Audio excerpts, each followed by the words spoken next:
السلام علیکم ورحمۃ اللہ وبرکاتہ۔ سورہ النساء آیت نمبر 73۔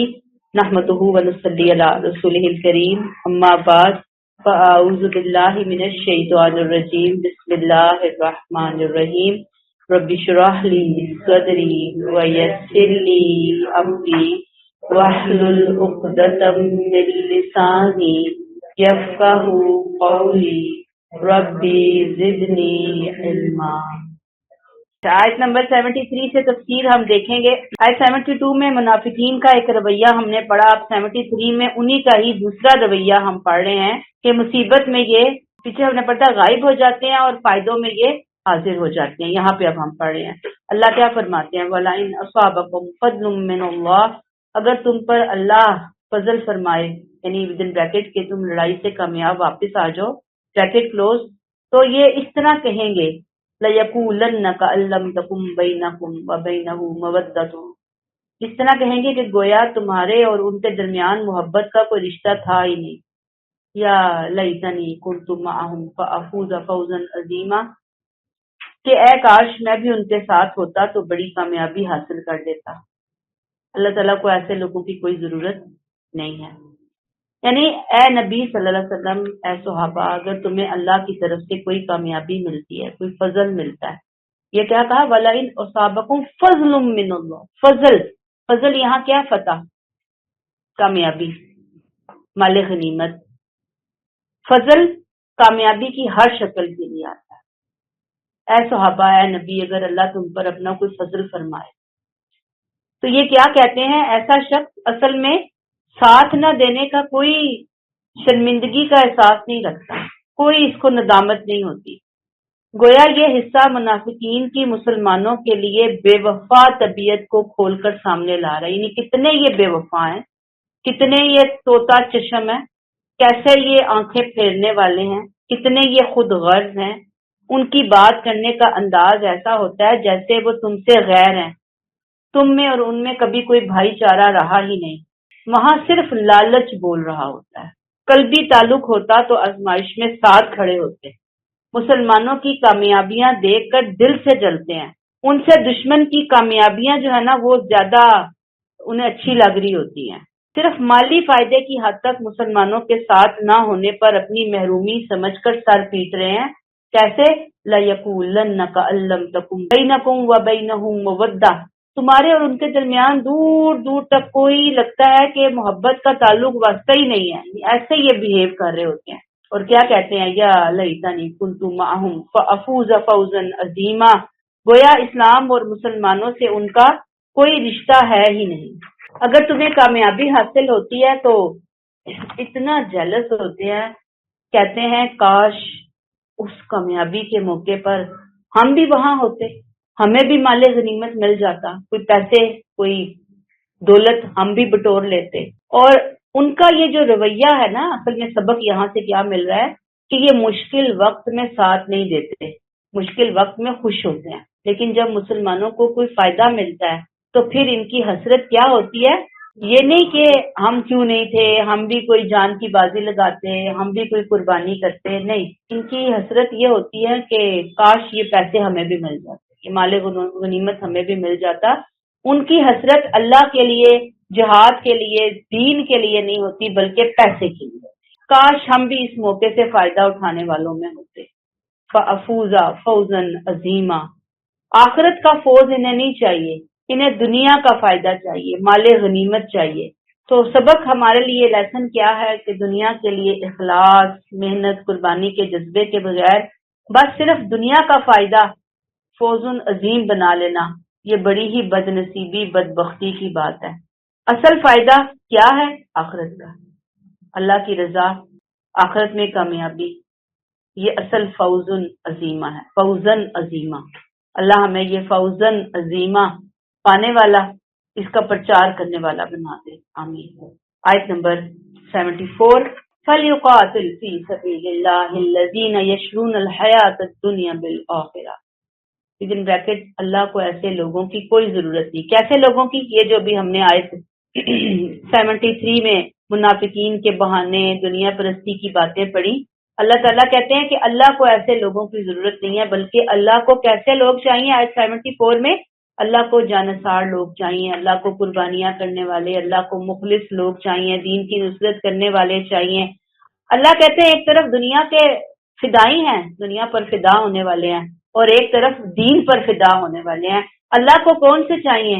دین پر فدا ہونے والے۔ فَلْيُقَاتِلْ فِي سَبِيلِ اللَّهِ الَّذِينَ يَشْرُونَ الْحَيَاةَ الدُّنْيَا بِالْآخِرَةِ۔ ایسے لوگوں کی اللہ کو کوئی ضرورت نہیں، بریکٹ کلوز، اس لیے وہی لوگ اللہ کی راہ میں لڑنے کے لیے نکلیں جو دنیا کی زندگی کو آخرت کے بدلے میں دے ڈالنے کے لیے تیار ہوں۔ یہ منافقین جو کاغذی شیر ہیں، زبان کے غازی بنے ہوئے ہیں، یہ جنگ کے غازی بننا چاہتے ہیں، یہ تو اتنی سی بھی تکلیف نہیں اٹھانا چاہتے کہ کوئی ان کی نکسیر ہی پھوٹے۔ گرمائش کی وجہ سے ہوتا ہے نکسیر پھوٹ پڑ، یہ تو اتنی بھی تکلیف اٹھانے کے لیے تیار نہیں ہے اللہ کے دین کی خدمت کے لیے۔ بس انہیں یہی ہے کہ مال غنیمت ہاتھ آ جائے، کسی طریقے سے ہاتھ آ جائے، ہم کیوں پیچھے رہ گئے، ہم کیوں محروم ہو گئے۔ اللہ کو ایسے نام نہاد منافقین کی، غازیوں کی کوئی ضرورت نہیں ہے۔ اللہ کی راہ میں جہاد کے لیے کون اٹھے، کون آگے بڑھے، کون دین کی سربلندی کے اندر اپنا حصہ ڈالیں؟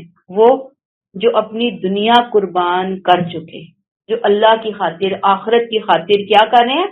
دنیا قربان کر کے اللہ کی راہ میں اللہ کے دین کی سربلندی کے لیے جہاد کر رہے ہیں، کوشش کر رہے ہیں، وہ آگے آئیں۔ اللہ کو ایسے لوگ مطلوب ہیں، اللہ کو ایسے لوگ محبوب ہیں، اللہ کو اپنے دین کی خدمت کے لیے، اللہ کو اپنے دین کے لیے ایسے ہی بندے چاہیے۔ کیسے بندے؟ یشرون الحیات الدنیا، دنیا کی زندگی انہوں نے چھوڑ دی، بیچ دی، کس کے بدلے؟ بالآخرہ۔ ان کا مطمع نظر، ان کا ٹارگٹ، ان کا فوکس کیا ہو گئی؟ آخرت۔ دنیا اتنی جتنی ضرورت ہے، اصل چیز کیا ہے؟ آخرت۔ آخرت میں کامیاب ہو جاؤں، پیچھے اپنے پڑھا افوز فوزا عظیما، یہ ان کا مقصود ہے۔ اللہ فرماتے ہیں وَمَن يُقَاتِلْ فِي سَبِيلِ اللَّهِ فَيُقْتَلْ أَوْ يَغْلِبْ فَسَوْفَ نُؤْتِيهِ أَجْرًا عَظِيمًا، جو اللہ کی راہ میں لڑے گا اور مارا جائے گا یا غلبہ پائے گا، اسے ہم ضرور اجر عظیم عطا فرمائیں گے۔ یعنی جب جہاد ہوگا تو جہاد میں دو ہی صورتیں ہوں گی، یا مارے جائیں گے یا فتح پائیں گے۔ اللہ کہتے ہیں دونوں صورتوں میں میں نے ان کے لیے کیا تیار کر رکھا ہے؟ نؤتیہ اجرا عظیما۔ رہے یہ لوگ جو اس وقت صرف ایسے مجنو بنے ہوئے تھے جب تک ان کو لیلا کی طرف سے یہ محاورہ ہے کہ دودھ کا پیالہ ملتا رہے، جب ان سے خون جگر کا مطالبہ ہو تو یہ دوڑ پڑتے۔ اللہ کو ایسے عاشق، ایسے محبوب، ایسے محبت، ایسے فدائی، ایسے دین کی طرف کہتے ہیں نا وہ انگلی کٹا کے شہیدوں میں شامل ہونے والے، اللہ کو ایسے لوگ نہیں چاہیے۔ لوگ اللہ کو چاہیے کہ جو اللہ کی راہ میں نکلے، مارے جائیں یا غالب ہو، ایسے لوگوں کے لیے اجرن عظیمہ تیار ہے۔ اجرن عظیمہ ایسا اجر جس کی کوئی حد نہیں، جس کا کوئی اندازہ نہیں، دنیا میں کوئی اندازہ لگا ہی نہیں۔ اجرن عظیمہ، اتنا اجر ہے، ایسا ان لمیٹڈ اجر۔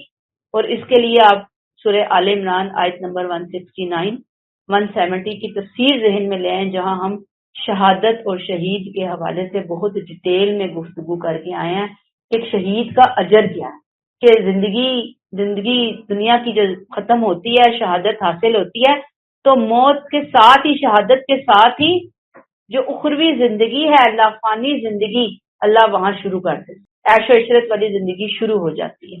تو یہ اجرن عظیمہ کی ابتدا اللہ نے بتائی، یہ وہاں تو سن لیجئے گا۔ آگے چلتے ہیں آیت نمبر 75 پہ، فرمایا وَمَا لَكُمْ لَا تُقَاتِلُونَ فِي سَبِيلِ اللَّهِ، اے ایمان والو تمہیں کیا ہو گیا، تم اللہ کی راہ میں کیوں نہیں لڑتے؟ وَالْمُسْتَضْعَفِينَ مِنَ الرِّجَالِ وَالنِّسَاءِ وَالْوِلْدَانِ، ان بے بس مردوں، عورتوں اور بچوں کی خاطر، الذین یقولون ربنا اخرجنا من هذه القرية الظالم اهلها، کہ اے ہمارے پروردگار، وہ دعا کیا کر رہے ہیں؟ اے ہمارے پروردگار ہمیں ظالم باشندوں کی اس بستی سے نکال، وجعل لنا من لدنک ولیا، اور ہمارے لیے اپنے پاس سے ہمدرد پیدا کر، وجعل لنا من لدنک نصیرا، اور اپنے پاس سے حامی اور مددگار پیدا کر۔ اب آیت 74 میں اللہ نے بتایا کہ اللہ کے محبوب تو وہ ہیں جنہوں نے آخرت کے بدلے دنیا چھوڑ دی اور اللہ کی راہ میں نکلے، مرے یا غالب ہوئے، شہید ہوئے یا غالب ہوئے، وہ ان کے لیے اجر عظیم ہے۔ اب آیت 75 میں اللہ سوالیہ انداز میں اللہ تعالیٰ پوچھ رہے ہیں کہ تمہیں کیا ہو گیا ہے کہ اگر باقی تمہارا ایمان سچا ہے تو پھر ظلم میں کراہنے والے مسلمان، کمزور مسلمان، وہ تمہیں کیوں نہیں نظر آتے؟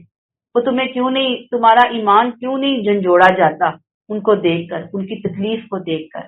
اللہ یہاں پہ سوال کر رہے ہیں وما لکم، کیا ہے تمہیں، لا تقاتلون، تم نہیں لڑتے۔ یہ قتال فی سبیل اللہ کی سب سے نمایاں اور اول صورت یہی ہے کہ ان لوگوں کی مدد کی جائے جو اللہ کے لیے ستائے جا رہے ہیں، اللہ کے دین کے لیے ستائے جا رہے ہیں۔ لا تقاتلون فی سبیل اللہ، اللہ کی راہ میں ستائے جا رہے ہیں۔ اب اس آیت میں ظالموں کی بستی ہم نے پڑھی نا، اخرجنا من هذه القرية الظالم اهلها، یہ ظالموں کی بستی کے الفاظ صرف مکہ کے لیے نہیں ہیں، بلکہ اس سے مراد ان تمام بستیوں کی طرف اشارہ ہے جن میں بہت سے بے بس، کمزور مرد، عورتیں، معصوم بچے ایمان لا چکے تھے، لیکن وہ اپنے سرپرستوں کے چنگل میں تھے کہ ان کے ظلم و ستم سے بچ کر اپنے دین پر عمل کرنے کا کوئی راستہ نہیں پا رہے، یعنی مکہ اور آپ کو بتایا کہ قبائل عرب کے ارد گرد کے بہت سے علاقے۔ اس زمانے میں حالات اس قدر مایوس کن تھے کہ مظلوم مسلمانوں کو بظاہر راہ نجات نظر نہیں آ رہی تھی۔ سارا بھروسہ بس اللہ کی مدد پہ تھا کہ اللہ ہی کوئی اپنے غیب کے خزانوں سے ان کے لیے راستہ کھولے تو کھولے۔ اس کے باوجود یعنی کہ حالات انتہائی مایوس کن تھے، کوئی امید کی کرن بظاہر نظر نہیں آ رہی تھی، بھروسہ صرف اللہ کی مدد پر تھا، اس کے باوجود وہ مسلمان اپنے ایمان پر ثابت قدم تھے۔ اللہ اکبر، کیا شان تھی ان کی استقامت کی، پہاڑ بھی اس استقامت کا مقابلہ نہیں کر سکتے، لہذا اللہ نے وما لکم لا تقاتلون فی سبیل اللہ ایمان جگانے والے انداز میں ان کو کہا کہ ان مردوں، عورتوں، بچوں کو کفار کے ظلم و ستم سے نجات دلانے کے لیے کیوں نہیں اٹھتے، جو کفار کے اندر بے بسی کی حالت میں گھرے ہوئے ہیں اور ان سے نجات پا کر مسلمانوں سے ملنے کا کوئی راستہ ان کو نظر نہیں آ رہا، جن کے لیے روشنی کی کرنیں جو ہیں وہ ختم ہو چکی ہیں، اتنے وہ مجبور ہوئے ہیں، اتنے وہ ظلم سہ رہے ہیں، اتنے وہ پریشان حال ہیں، جن کا حال یہ ہے کہ وہ دن رات بے قراری کے ساتھ دعا کرتے ہیں ربنا اخرجنا من هذه القرية الظالم اهلها، اے پروردگار ہمیں ان ظالم باشندوں کی بستی سے نکال، غیب سے ہمارے لیے مددگار کھڑے کر، غیب سے ہمارے لیے ہمدرد پیدا کر، وَجْعَلْ لَنَا مِن لَّدُنكَ وَلِيًّا وَجْعَلْ لَنَا مِن لَّدُنكَ نَصِيرًا۔ اب مِن لَّدُنكَ دیکھیں 2 دفعہ آیا ہے، تو ہمیں سہارا دے، تو ہی سہارا دینے والا ہے، تو ہی ولی ہے، تو ہی نصیر ہے، سہارا تیرے ہاتھ میں ہے، تو ہی دے سکتا ہے، تو ہی ریب سے اسباب بنا سکتا ہے، کوئی اور بنانے والا نہیں ہے۔ اب اس آیت سے کچھ باتیں ہمیں پتہ چلتی ہیں۔ نمبر 1، ظالموں نے مسلمانوں پر ان کے اپنے وطن کی زمین کس قدر تنگ کر دی کہ وطن کی محبت جو فطری چیز ہے اسے چھوڑ کر اللہ کی راہ میں اس محبت کو چھوڑ کر اپنا وطن قربان کر کے وہ وہاں سے ہجرت کے لیے تیار بیٹھے ہیں۔ دوسری بات، وطن بھی اس وقت وطن ہے جب انسان کا دین اور ایمان محفوظ ہو، اور اگر دین کے لیے امن نہیں تو وہ خونخوار درندوں کا بھٹ ہے، پھر اس کو چھوڑنا ہی ہے۔ پھر تیسری چیز کیا ہے کہ دنیا میں کہیں بھی اگر مسلمان اس طرح کی مظلومیت کی حالت میں گر جائیں تو ان تمام مسلمانوں پر جو ان کی مدد کرنے کی ممکنہ پوزیشن میں ہوں ان پر جہاد فرض ہو جاتا ہے۔ اگر وہ ان کی مدد کے لیے نہ اٹھیں تو یہ کھلی منافقت ہے۔ یہ کس کے لیے بات ہو رہی ہے کہ وہ اٹھنے کی پوزیشن میں ہوں اور نہ اٹھیں تو جہاد فرض ہو جاتا ہے، ٹھیک ہے۔ پھر اگلی بات کہ آج ہم دیکھ رہے ہیں کہ مسلمان آپس میں ایک دوسرے پر ظلم کرنے لگے ہوئے ہیں، لہٰذا جو ظالم مسلمان ہیں اس کو روکنا لازمی ہے اور مظلوم مسلمان کی مدد لازمی ہے۔ یہ کون کرے گا؟ جس کے پاس طاقت ہوگی۔ طاقت کا ہونا ضروری ہے۔ یہ نہیں کہا اللہ نے طاقت ہے نہیں تو جا کے تم بھی موت کے کنویں میں چھلانگ لگا دو، یہ نہیں کہا اللہ نے۔ یہ بات بہت ضروری ہے یہاں پہ سمجھنے کے حوالے سے۔ اور پھر اگلی بات کہ یہ اصول وہاں بھی اپلائی ہوگا کہ جہاں کوئی مسلمان ملک بہت پاور رکھتا ہے اور اس ملک کے ارد گرد کسی دوسرے مذہب والوں پر ظلم ہو رہا ہے، انسانوں پر ظلم ہو رہا ہے، ان کے دین کی وجہ سے ہو رہا ہے، کسی وجہ سے ان پہ ظلم ہو رہا ہے، اگر وہ ان کو ظلم سے بچانے کی پوزیشن میں ہے تو ضرور مل کر ان کو ظلم سے بچائیں، انسانیت کے زندہ ہونے کا ثبوت دے۔ جہاد وہاں پر آ کر فرض ہو جاتا ہے جب کہ کوئی انسان طاقت رکھتا ہے، پاور رکھتا ہے، اتھارٹی رکھتا ہے، پھر اس کو نکلنا ہے، پھر اس کو آگے آنا ہے۔ اللہ تعالیٰ ہمیں یہ عقل سمجھ عطا فرمائے۔ آیت نمبر 76 الذین آمنوا یقاتلون فی سبیل اللہ، انہیں بتا دیجیے اے پیغمبر صلی اللہ علیہ وسلم bracket close، مومنوں پر ضرورت جب پڑے اللہ کے راستے میں لڑتے ہیں۔ اب آیت 75 میں مظلوم مسلمانوں کی فریاد رسی کے لیے مخلص مجاہدین کو اٹھنے کی طرف متوجہ کیا گیا۔ اب 76 میں مخلص مومنین کی حوصلہ افزائی کی جا رہی ہے۔ کیا کہا جا رہا ہے؟ الذین آمنوا یقاتلون فی سبیل اللہ، اہل ایمان کی جنگ ضرورت پڑنے پر اللہ کی راہ میں ہوتی ہے۔ کیوں؟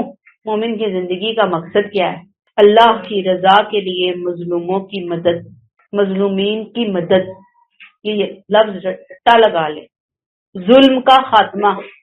وہ مومن زر زن زمین کے لیے نہیں لڑتے، بلکہ کس لیے لڑتے ہیں؟ حق کے لیے لڑتے ہیں، ظلم کے خلاف لڑتے ہیں، مظلوم کی مدد کے لیے اٹھ کھڑے ہوتے ہیں۔ والذین کفروا یقاتلون فی سبیل الطاغوت، اور منکرین اپنے سرکشوں کی راہ میں within bracket، یہ شیطان کے دوست ہیں bracket close۔ سو فقاتلوا اولیاء الشیطان، سنو تم شیطان کے ان دوستوں سے لڑو، اور یقین رکھو ان قید الشیطان کان ضعیفا، کہ شیطان کی چال بڑی کمزور ہے۔ اہل کفر طاغوت شیطان کی راہ میں لڑتے ہیں، مراد شیطان کی پڑھائی پٹی پر چل کر رحمان کو چھوڑ کر ظلم کو بچانے کے لیے، یعنی ظلم کو بچانے کے لیے لڑتے ہیں، شیطان کے لیے حق کے خلاف لڑتے ہیں، کمزوروں کو دبانے کے لیے لڑتے ہیں، فتنے کو پھیلانے کے لیے لڑتے ہیں، لوگوں کو گمراہ کرنے کے لیے لڑتے ہیں۔ ان کا مقصد شیطان کو سپورٹ کرنا ہوتا ہے، یہ شیطان کی ٹیم میں ہو کر کھیل رہے ہوتے ہیں، ان کا مقصد شیطان کو کامیابی دلانا ہوتا ہے، ان کا مقصد سرکشی ہوتا ہے، ان کا مقصد حق کا قیام نہیں ہوتا۔ یہ کیا کہا؟ یقاتلون فی سبیل الطاغوت، طاغوت اہل عرب کے ائمہ کفر، ان کا لیڈر شیطان۔ طاغوت پیچھے ہم بہت تفصیل سے پڑھ کر آئے، ہر وہ طاقت جو اللہ کی سرکشی پر قائم ہو۔ کیا کہا؟ فقاتلوا اولیاء الشیطان، یقین رکھو کہ شیطان کی چال بڑی کمزور ہے، سو تم شیطان کے ساتھیوں، حمایتیوں پر مددگاروں سے لڑو۔ جو لوگ باطل ظالم کو مضبوط کرنا چاہتے ہیں وہ شیطان کے دوست ہیں۔ مطلب کیا ہے اس آیت کا؟ کہ اہل ایمان کی جنگ اللہ کی راہ میں اور اللہ ان کے ساتھ ہوتا ہے، اہل کفار کی جنگ شیطان کی راہ میں اور شیطان ان کے ساتھ ہوتا ہے۔ 2 ٹیمیں ہیں، ایک اللہ کی ہے اور ایک شیطان کی ہے۔ گویا اصل مقابلہ رحمان اور شیطان میں ہے۔ اللہ نے شیطان کو ایک محدود وقت کے لیے ایک محدود دائرے میں مہلت دی، اس وجہ سے وہ اپنے حامیوں کو کچھ چالیں بتاتا اور سکھاتا ہے، پٹیاں پڑھاتا ہے ان کو، لیکن آخر اللہ کی تدبیر کا مقابلہ شیطان اور اس کے دوست کیسے کر سکتے ہیں؟ طاغوت کیسے مقابلہ کر سکتا ہے؟ امپاسبل ہے۔ اس لیے اہل ایمان کو ان سے نہیں ڈرنا چاہیے۔ اگر اہل ایمان نے اللہ کی راہ میں کمزوری نہ دکھائی تو بہرحال کامیابی انہی کی ہے۔ وجہ ان کید الشیطان کان ضعیفا، شیطان کی چال بڑی ہی کمزور ہے۔ شیطان کے ہر کام کی بنیاد چونکہ باطل پہ ہوتی ہے، اس لیے وہ جو کر لے، ایڑی چوٹی کا زور لگا لے، اگر اس کے مقابلے میں حقیقی ایمان والے کھڑے ہیں تو اللہ اس کمزور کو سامنے لا کر دکھائے گا۔ کس کمزور کو؟ اس شیطان کو۔ ان کید الشیطان کان ضعیفا، اللہ کہہ رہے ہیں کہ ضعیف ہے، اللہ اس کو ضعیف بنا کے سامنے کھڑا کر کے دکھائے۔ شیطان کا اثر صرف ان پر ہوتا ہے جو خود اس کے ساتھی بن جاتے ہیں، یہ جن کے عمل کمزور ہوتے ہیں۔ لیسن کیا ہے ہمارے لیے؟ کہ ظالم کتنا ہی طاقتور کیوں نہ ہو، طاغوت کتنا ہی مضبوط کیوں نہ لگے، حقیقت میں وہ کمزور ہے۔ اللہ نے کہا ہے نا کمزور ہے، کمزور۔ دوسری چیز جو ہمیں پتہ چلتی ہے یہاں سے وہ یہ کہ اسلام میں جہاد کسی امیر ملک پر لوٹ مار کر کے اپنی زمین کو وسیع کرنا، اپنی سلطنت کو بڑھانا، اپنی قوم، نسل، ذات کا نام اونچا کرنا، تو ایسے مقصد ہونا چاہیے انسان کا۔ باقی اللہ تعالیٰ شیطان کو تو دنیا میں ہی دکھا سکتا ہے، دنیا میں ہی ناکام کروا سکتا ہے۔ بات پھر وہی ہے کہ اس کے مقابلے میں جو آیا وہ ہے کون، وہ کس لیول کا مسلمان ہے، کس لیول کا ایمان ہے اس کے اندر۔ اور پھر صرف ایمان نہیں کافی، پیچھے ہم نے پڑھا نا کل کے لیکچر میں کہ اپنے ہتھیار بھی تیار رکھتے ہیں، اپنی دنیاوی تیاری بھی ضروری ہے، دونوں، روحانی تیاری بھی اور مادی تیاری بھی۔ اب دونوں کے ساتھ ہم ہوم ورک ہوگا تو پھر ہم کھڑے ہونے کے قابل ہوں گے نا۔ اگر ہم ایک میں بھی کمزور ہیں تو ہم جیت نہیں سکتے، پھر ہم ماریں گے ہی ہاریں گے۔ آگے آ جائیے آیت نمبر 77۔ الم تر الی الذین قیل لهم کفوا ایدیکم اے نبی تم نے ان لوگوں کو نہیں دیکھا جن سے کہا گیا تھا کہ ابھی ودن بریکٹ لڑنے کا وقت نہیں آیا، اس لیے بریکٹ کلوز اپنے ہاتھ روکے رکھو، کفو ایدیکم اور اقیم الصلاۃ، نماز قائم کرو، آتوا الزکاۃ، زکات دو، ودن بریکٹ تو یہ منافقین نماز اور زکات سے جی چراتے اور جنگ کے لیے بےتاب ہوتے۔ آیت 76 میں مومن اللہ کے راستے میں لڑتے ہیں اور کافر طاغوت کے راستے میں لڑتا ہے۔ اب 77 میں منافقین کی مزید کمزوریاں اور شرارتیں بتائی جا رہی ہیں اور مسلمانوں کو ان کے فتنوں سے، ان کی وسوسہ اندازیوں سے خبردار کیا جا رہا ہے کہ جو مسلمانوں کے اندر غلط اور توحید کے خلاف رجحانات ابھر سکتے تھے، ان کا کردار سامنے لا کر منافقین کا مسلمانوں کو متنبع کیا جا رہا ہے۔ کیا کہا جا رہا ہے؟ الم تر الی الذین قیل لہم، آیت کے شروع ہی میں منافقین کے مجرمانہ شرارت بھرے رویے کو بے نقاب کیا جا رہا ہے کہ اب تک تو یہ اپنے ایمان و اخلاص کی دھونس جمانے کے لیے بڑھ چڑھ کر جہاد کا مطالبہ کر رہے تھے۔ معلوم ہوتا تھا کہ ان میں سے ایک ایک شخص جہاد کے عشق سے سرشار ہے، لیکن جب نبی کریم صلی اللہ علیہ وسلم کی طرف سے انہیں صبر اور انتظار کی ہدایت کی جاتی کہ ابھی اس کا وقت نہیں آیا، ابھی تھوڑا ویٹ کرو، ابھی تم نماز کو اچھا ادا، نماز کا اہتمام کرو، ابھی تم زکوٰۃ کو بہتر طریقے سے ادا کرو، اپنے آپ کو مضبوط بناؤ، منظم کرو، تاکہ جب وقت آئے کہ تم پوری مومنانہ شان کے ساتھ، استقامت کے ساتھ اللہ کی راہ میں لڑ سکو۔ یعنی ان کو کہا گیا کہ ابھی صبر کرو۔ ہوا کیا؟ فلما کتب علیہم القتال، اور جب ان کے اوپر قتال فرض کر دیا گیا، جس کے لیے یہ بار بار ڈیمانڈ کر رہے تھے کہ کیوں نہیں ہو رہا جنگ، ہم لڑنا چاہتے ہیں، ہم دشمن کو ناکوں چنے چبوانا چاہتے ہیں، ہم انہیں ناکام کرنا چاہتے ہیں۔ اب جہاد فرض ہو گیا، جنگ فرض کر دی گئی۔ اذا فریق منہم یخشون الناس کخشیۃ اللہ او اشد خشیہ، تو اب ان کی یہ حالت ہے کہ ان میں سے ایک گروہ لوگوں سے اسی طرح ڈرتا ہے جیسے اللہ سے ڈرا جاتا ہے، بلکہ اس سے بھی کچھ زیادہ۔ یعنی جہاد کا حکم آیا تو یہ چھپتے پھر رہے ہیں، اللہ سے زیادہ انسانوں سے ڈر رہے ہیں۔ کتنا؟ اتنا کہ روپوش ہونے کے قریب ہے۔ جتنا ڈر اللہ کا ہونا چاہیے تھا، اس سے زیادہ ڈر دشمنوں کا ہے۔ ان کی حالت پتلی ہو چکی ہے۔ اللہ فرماتے ہیں وَقَالُوا رَبَّنَا لِمَا كَتَبْتَ عَلَيْنَا الْقِتَالَ، پھر کہتے ہیں اے ہمارے رب، تو نے یہ لڑائی ہم پر کیوں فرض کر دی؟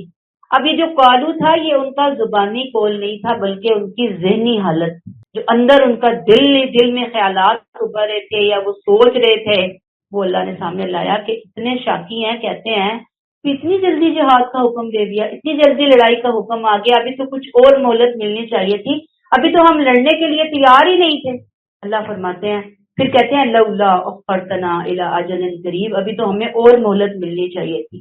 کل متاع الدنیا قلیل، ان سے کہہ دو کہ دنیا کا سرمایہ تو بہت تھوڑا ہے، والآخرۃ خیر لمن اتقی، جو لوگ پرہیزگاری اختیار کرے ان کے لیے آخرت کہیں بڑھ کر ہے، ولا تظلمون فتیلا، اور وہاں تمہاری ذرا برابر حق تلفی نہیں ہوگی۔ فرمایا اس دنیا کی زندگی، اس کا عیش و آرام تو آخرت میں ہے، اصل عیش و آرام آخرت میں ہے۔ یعنی اس دنیا کی زندگی کچھ بھی نہیں ہے، اصل عیش و آرام کہاں ہے؟ آخرت میں ہے، جو لوگوں سے ڈرنے والوں کی بجائے اللہ سے ڈرنے والوں کے لیے تیار کر رکھی گئی ہے۔ لہذا اے مومنو، اس کے لیے کمر باندھو، اطمینان رکھو کہ جو تم کرو گے اللہ رتی رتی کا بدلہ دے گا، ذرا برابر کمی نہیں کی جائے گی۔ فتیلا، آپ کو یاد ہو میں پیچھے بھی آپ کو لفظ بتا کر آئی ہوں، کھجور کی گٹھلی کے اندر کا باریک ریشہ، اتنی ذرا برابر بھی تم پر کوئی زیادتی نہیں کی جائے گی۔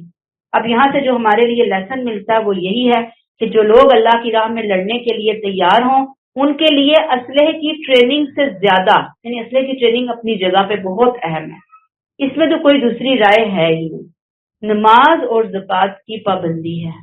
کیوں؟ اس لیے کہ جہاد میں جس اخلاص کی، جس اللہ کے تقوی کی، جس نظم کی، ڈسپلن کی ضرورت ہوتی ہے، اس کی بہترین تربیت نماز سے ہوتی ہے، اور اس کے لیے جو انفاق فی سبیل اللہ کا جذبہ درکار ہوتا ہے وہ عطائے زکوٰۃ کی پختہ عادت سے نشو و نما پاتا ہے۔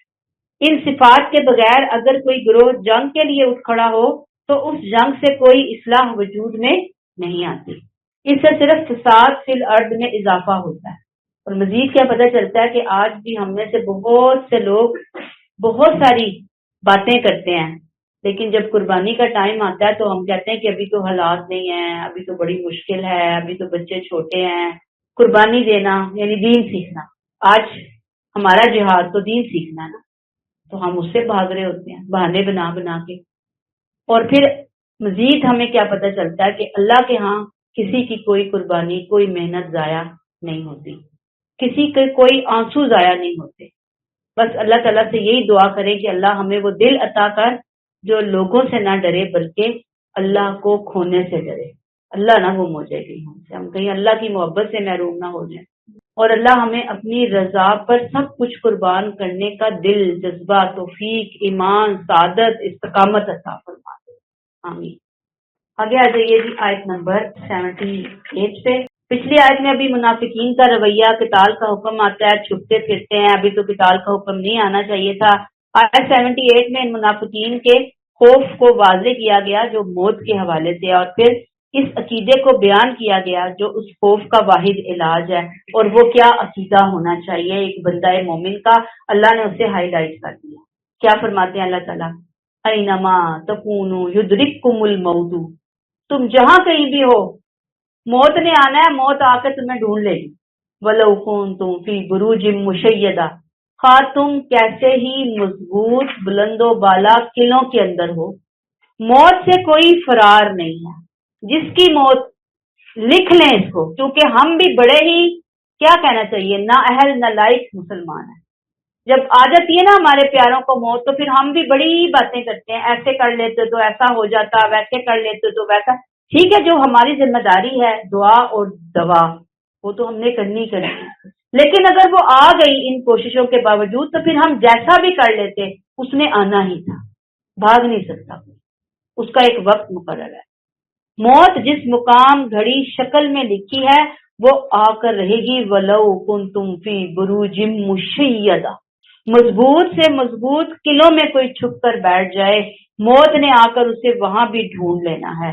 تو جب ڈھونڈ لینا ہے تو پھر انسان کو تو بے فکرہ دلیر ہونا چاہیے، بے خوف ہونا چاہیے، نہ کہ موت سے ڈرنا اور بھاگنا۔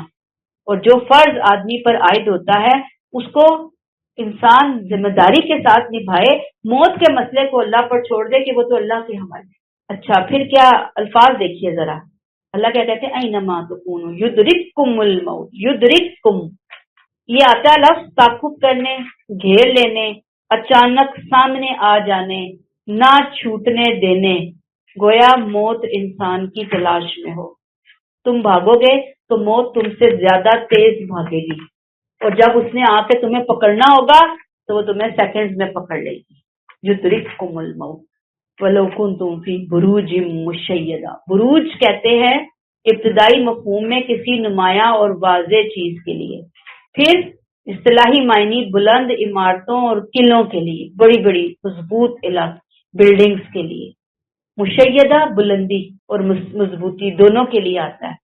مراد خواہ تم مضبوط بلند اینٹ پر اینٹ جڑے ہوئے پختہ قلعوں میں ہی کیوں نہ ہو، لاکڈ دروازوں میں کیوں نہ ہو، اونچی فصیلوں میں کیوں نہ ہو، جدید حفاظتی انتظامات، بہترین اسلحہ، بڑی فوجیں، لیکن جب موت کا وقت آ گیا ساری سائنس اور ٹیکنالوجی، تمہاری بڑی بڑی بلڈنگ، تمہارا سارا حفاظتی سیکیورٹی سسٹم کولیپس، ختم۔ اصل میں یہ منافقین کے دلوں سے بے جا خوف نکالنے کے لیے الفاظ لائے گئے۔ پھر منافقین کی ایک اور حماقت کی طرف اشارہ، جن کو ان کی بزدلی میں بڑا دخل تھا۔ کیا کہتے ہیں؟ وَإِن تُصِبْهُمْ حَسَنَةٌ يَقُولُوا هَٰذِهِ مِنْ عِندِ اللَّهِ، اگر ان مسلمانوں کو کوئی کامیابی حاصل ہوتی ہے تو کہتے ہیں کہ یہ اللہ کی طرف سے ہے۔ وَإِن تُصِبْهُمْ سَيِّئَةٌ يَقُولُوا هَٰذِهِ مِنْ عِندِكَ، اور اگر ان کو کوئی نقصان پہنچ جائے تو کہتے ہیں کہ اے نبی استغفر اللہ، یہ تمہاری وجہ سے ہوا ہے۔ حق اور باطل کی اس کشمکش کے دوران گرم اور سرد ہر طرح کے حالات پیش آتے ہیں، وہ ان سب کو اللہ کی طرف سے نہیں سمجھتے تھے بلکہ کچھ کی بات ہو رہی ہے۔ کامیابیوں کو اللہ کی طرف سے سمجھتے لیکن مشکل کو استغفر اللہ نعوذ باللہ نبی کریم صلی اللہ علیہ وسلم کی طرف سے سمجھتے کہ یہ آپ کی وجہ سے آئی ہے، اسی وجہ سے غلط اندازے اور غلط فیصلے اے نبی صلی اللہ علیہ وسلم آپ کو نہیں کرنے چاہیے، یعنی اس طرح سے الزام تراشیاں کرتے تھے۔ سورہ آل عمران میں ہم پڑھ کر آئے کہ غزوہ احد کی شکست کی ساری ذمہ داری انہوں نے نبی کریم صلی اللہ علیہ وسلم پر ڈالنے کی کوشش کی۔ یہ بات سمجھنے کے لیے تیار نہیں تھے کہ آپ کو تو وحی کی حفاظت حاصل ہے، آپ وحی کی روشنی میں ہی ہر قدم اٹھاتے ہیں۔ اللہ کہتے ہیں انہیں کہیے کل من عند اللہ، کہو سب کچھ اللہ ہی کی طرف سے، ودن بریکٹ جو کچھ ہوتا ہے اس کے حکم سے ہوتا ہے۔ نبی آپ ان پر واضح کر دیجئے، کامیابی ہو یا ناکامی ہو، دکھ ہو یا سکھ ہو، کوئی چیز بھی میری طرف سے نہیں، سب کچھ کس کی طرف سے ہے؟ اللہ۔ جب نبی کی طرف سے نہیں تو کسی انسان کی طرف سے کیسے ہو سکتی ہے؟ سب کچھ کس کی طرف سے ہے؟ اللہ۔ میں کوئی کام اللہ کے حکم کے بغیر نہیں کرتا۔ فما لہؤلاء القوم لا یکادون یفقهون حدیثا، آخر ان لوگوں کو کیا ہو گیا ہے کہ یہ کوئی بات سمجھنے کے لیے تیار نہیں ہوتے۔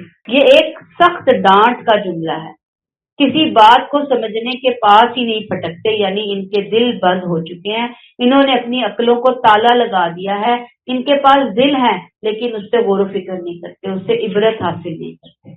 اور یاد رکھیے کہ اللہ کو ایسے دل نہیں پسند جن کے بارے میں یہاں اللہ نے کہا نا لا یکادون یفقهون حدیثا، جو بات کو سمجھنے کے لیے تیار ہے۔ اللہ کو ایسے دل پسند نہیں، اللہ کو ایسے لوگ پسند نہیں جو عبرت والی نگاہ نہ رکھیں، عبرت حاصل کرنے والی سوچ نہ رکھیں، جو سبق نہ لینا جانے۔ اللہ تعالیٰ ہمیں اس کیٹیگری سے دور ہی رکھے۔ یہاں لا یکادون یفقهون حدیثا، ہم سمجھنے والے بنے، ہم غور و فکر کرنے والے بنے، ہم لینے والے بنے۔ آیت نمبر 79، ما اصابک من حسنۃ فمن اللہ، یہ حقیقت ہے کہ جو بھلائی بھی تمہیں پہنچتی ہے اللہ کی عنایت سے پہنچتی ہے۔ اب آپ دیکھیں آیت 78 میں منافقین کے گستاخانہ عقیدے کی اصلاح کے خیر پہنچے تو کہتے اللہ کی طرف سے، تکلیف آئی تو کہتے نبی کی طرف سے۔ اب آیت 79 میں ان کو مخاطب کر کے فرمایا کہ جو کامیابیوں کو اللہ کی طرف اور ناکامیوں کو رسول کی طرف منسوب کر رہے ہیں، اصل حقیقت یہ ہے کہ کوئی مصیبت رسول کی طرف سے نہیں آتی، رسول کی وجہ سے نہیں آتی، بلکہ خیر اور شر کا منبع، ماخذ، سرچشمہ اللہ کی ذات ہے۔ ما اصابک من حسنۃ فمن اللہ، تمہیں جو کوئی بھی بھلائی پہنچتی ہے کس کی طرف سے؟ اللہ کے فضل سے پہنچتی ہے۔ اور شر وما اصابک من سیئۃ فمن نفسک، اور جو بھی شر تمہیں پہنچتا ہے، تکلیف تمہیں پہنچتی ہے، وہ تمہارے اپنے ہی نفس کی طرف سے آتی ہے، نفس کی وجہ سے آتی ہے، بدعمالیوں کی وجہ سے آتی ہے۔ لہٰذا یہ بات یہاں واضح کر لیجئے کہ اللہ نے دنیا اپنی رحمت کے لیے رحمت سے بنائی، اس کی طرف کسی شر کی نسبت کرنا اس کے پاکیزہ اعلیٰ صفات کے منافی ہے۔ یہ بات اس کی وجہ سے نہیں آئی، دنیا تو رحمت کے لیے بنائی ہے، رحمت سے بنائی ہے۔ شر تو جب انسان اپنے دائرہ اختیار میں اپنی صلاحیتوں کا غلط استعمال کرتا ہے تو سامنے آتا ہے۔ اللہ نے یہاں کلیئر کر دیا وما اصابک من سیئۃ فمن نفسک، یہ شر نقصان اللہ کے حکم سے آیا ہے، لیکن نفس کی کسی غلطی کی وجہ سے یا اس کی کسی کمزوری کو دور کرنے کے لیے آیا ہے۔ اللہ نے بھیجا کیوں؟ غلطی کو، غلطی ہوئی ہے، اللہ اس کو احساس دلانا چاہتے ہیں، اللہ اس کی کمزوری دور کرنا چاہتے ہیں، اس کی طبیعت کے اندر جو خیر و شر دبا ہوا ہے اللہ چاہتے ہیں کہ وہ باہر آ جائے۔ لہٰذا تکلیف آنے پر دوسروں کو بلیم کرنے کی بجائے انسان کیا کرے؟ اپنی غلطیوں کو تلاش کرے، کہاں کہاں غلطی ہوئی ہے، کن جگہوں پہ میں غلط تھی۔ تو یہ میرے معاملات ہوئے۔ سورہ شورى آیت 30 میں ہم پڑھیں گے کہ جو مصیبت بھی تم کو پہنچتی ہے تو اس بدعمالی کے سبب سے ہی پہنچتی ہے جو تمہارے ہاتھوں نے کمائی ہوتی ہے۔ جو مصیبت آتی ہے تمہارے ہاتھوں کی کمائی کا نتیجہ ہوتی ہے، حالانکہ بہت سی کوتاہیوں سے تو وہ درگزر کر دیتا ہے۔ اچھا پھر آگے کیا کہا؟ وہ ارسلناک للناس رسولا، اور اے نبی ہم نے تم کو لوگوں کے لیے رسول بنا کر بھیجا۔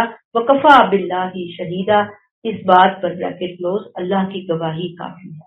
منافقین کو خطاب کرنے کے بعد آپ صلی اللہ علیہ وسلم سے خطاب کہ اصل میں ان کی بیماری یہ ہے کہ یہ آپ کی رسالت کے بارے میں شکوک و شبہات کا شکار ہے، آپ کے قول اور فعل کو اللہ کی طرف سے نہیں سمجھتے، لہذا اے نبی ان کی پرواہ نہ کرو، ہم نے تم کو لوگوں کے لیے رسول بنا کر بھیجا، ہم نے بھیجا ہے، آپ ہمارے نمائندے ہو، اور اس کے لیے اللہ کی گواہی کافی ہے، آپ کی رسالت کے لیے ان کی گواہی کی ضرورت نہیں ہے، آپ کی رسالت ان کی گواہی کی محتاج ہی نہیں۔